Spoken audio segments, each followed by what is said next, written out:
Daily Bible reading, Jeremiah chapter 44, verses 1 through 19. The word which came to Jeremiah for all the Judeans living in the land of Egypt, living in Migdol, Tahpanhes, and Noph, and in the land of Pathros. Thus said the Lord of hosts, the God of Israel, You have seen all the disaster that I brought on Jerusalem and on all the towns of Judah.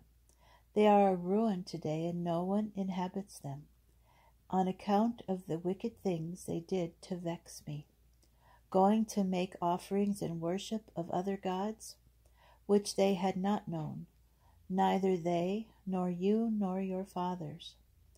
Yet I persistently sent to you all my servants the prophets to say, I beg you not to do this abominable thing which I hate.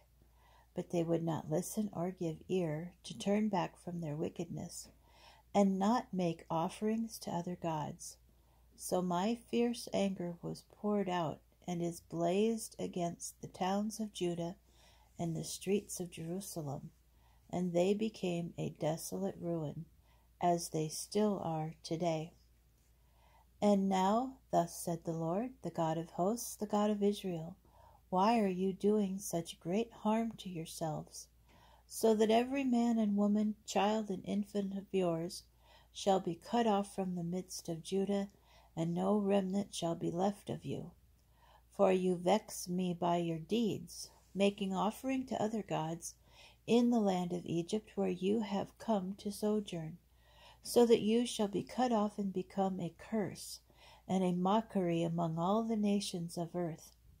Have you forgotten the wicked acts of your forefathers, of the kings of Judah and their wives, and your own wicked acts, and those of your wives which were committed in the land of Judah and in the streets of Jerusalem? No one has shown contrition to this day, and no one has shown reverence. You have not followed the teaching and the laws that I set before you and before your fathers. Assuredly, thus said the Lord of hosts, the God of Israel, I am going to set my face against you for punishment, to cut off all of Judah. I will take the remnant of Judah, who turned their faces toward the land of Egypt, to go and sojourn there, and they shall be utterly consumed in the land of Egypt. They shall fall by the sword, they shall be consumed by famine, great and small alike shall die by the sword and by famine.